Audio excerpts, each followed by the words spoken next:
Hi అండి. మేము 7 అడుగుల బతుకమ్మ ఫస్ట్ టైం తయారు చేసాము. అలాగే చిన్న బతుకమ్మను కూడా తయారు చేసాం అన్నమాట. నేను ఈ వీడియోలో చెప్పదలుచుకున్నది ఏంటి అని అంటే, మన దేశము భిన్న సంస్కృతులకి, భిన్న మతాలకి ఆనవాళ్ళమండి. అయినప్పటికీ కూడా మన దేశ సంస్కృతి అనేది చాలా పటిష్టంగా ఉంటుంది. దానికి కారణం మనందరం పాటించే ఆచార వ్యవహారాలండి. ప్రపంచం మొత్తంలో కూడా భారతదేశానికి చాలా చాలా ప్రాధాన్యత ఉందండి. ఎందువల్ల అంటే భారతదేశం యొక్క కల్చర్ వల్ల. భారతదేశంలో ప్రతి ఒక్కళ్ళు కూడా వాళ్ళ కల్చర్ని, అంటే వాళ్ళ ఆచార వ్యవహారాలని ప్రతి ఒక్కళ్ళు కూడా పాటిస్తారండి. ఇది జనరేషన్స్గా వస్తూ ఉన్నటువంటి ఒక మంచి పద్ధతి. ఆ పద్ధతిని మన పిల్లలకి కూడా మనం నేర్పించాలి. ఫర్ ఎగ్జాంపుల్, మా చిన్నప్పుడు మా అమ్మగారు చేసేవాళ్ళు.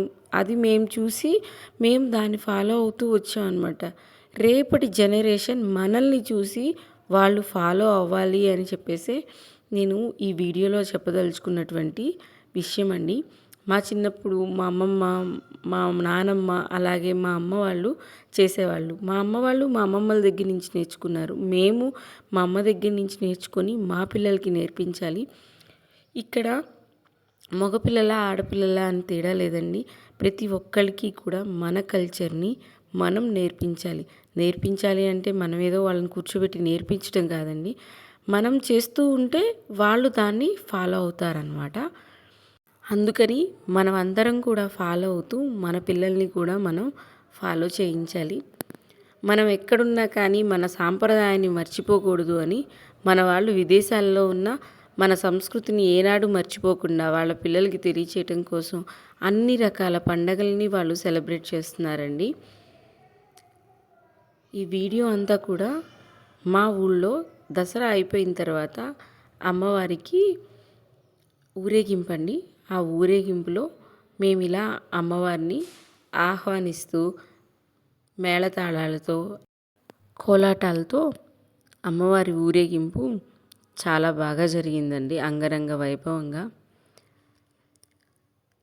ఇలా కల్చర్ని మనం మన పిల్లలకి ప్రమోట్ చేయాలి అని నేను కోరుకుంటున్నానండి. అలాగే ఊరేగింపులో బతుకమ్మల్ని మా ఊళ్ళో 3 చోట్ల దింపుతారండి. అంటే మనం ఎంతవరకు దూరం వెళ్తామో అక్కడ మధ్యలో మళ్ళీ ఇంకొక చివర. ఎందుకు అలా దింపుతారు అని అంటే, అమ్మవారి కృప అనేది ఊరు మొత్తం కూడా ఉండాలి అని కోరికతో అలా దింపుతామన్నమాట. అమ్మవారు మా గ్రామాన్ని, దేశాన్ని, రాష్ట్రాన్ని చల్లగా చూడాలని ఇలా మేము చేస్తామన్నమాట.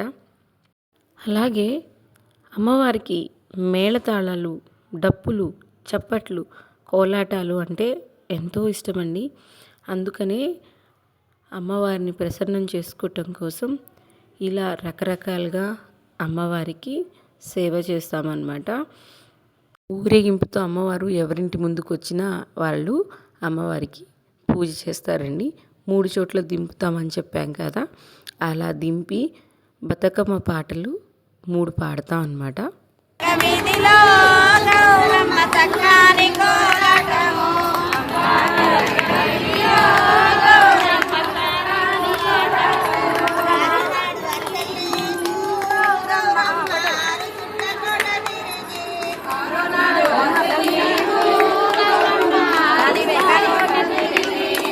అంగాన రంగ వీధిలో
అలాగే కోలాటం ఆడేవాళ్ళు కోలాటం ఆడుతూ, అలాగే పూజ చేసేవాళ్ళు పూజ చేస్తూ ఎంతో చక్కగా జరిగిందండి.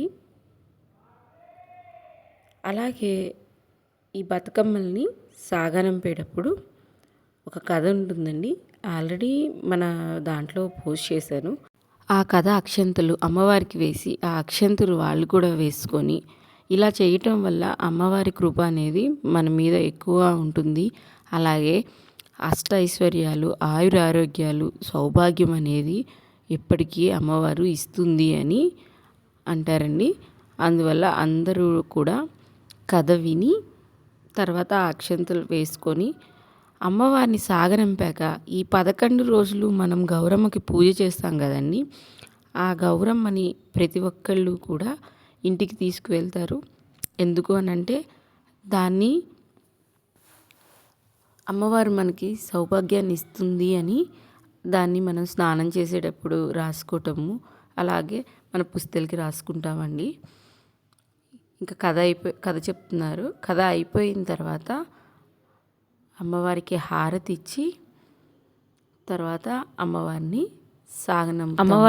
సాగనంపాక గిరి గీస్తామండి. గిరి గీయటం అంటే ఇద్దరు చేతులు పట్టుకొని రౌండ్గా తిరుగుతారు. అదే చిన్నపిల్లల ఆట దస్తి బిస్తి అంటారు, గిరి గీయటం అంటారు, బిస్తి గీయటం అంటారు.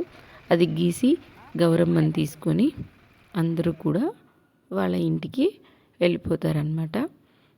గౌరమ్మ తల్లి కూడా ఆవిడ ఇంటికి వెళ్ళిపోతున్నారు. నా వీడియో కనుక నచ్చినట్లయితే please share and subscribe my channel. Thank you so much.